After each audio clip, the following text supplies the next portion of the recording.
கர்த்தருடைய பரிசுத்த நாமத்திற்கு மகிமையுண்டாவதாக.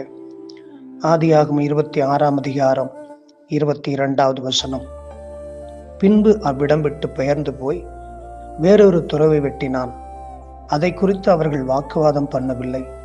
அப்பொழுது அவன், நாம் தேசத்தில் பழுகும்படிக்கு இப்பொழுது கர்த்தர் நமக்கு இடம் உண்டாக்கினார் என்று சொல்லி அதற்கு ரெகபோத் என்று பெயரிட்டான். ஆம் தேவ பிள்ளைகளே, இந்த சத்தத்தை கேட்டுக்கொண்டிருக்கிற இந்த வேளையிலே நீங்கள் அநேக காரியங்களை குறித்து வாக்குவாதம் செய்து கொண்டிருக்கிறீர்களோ, போராடி கொண்டிருக்கிறீர்களோ.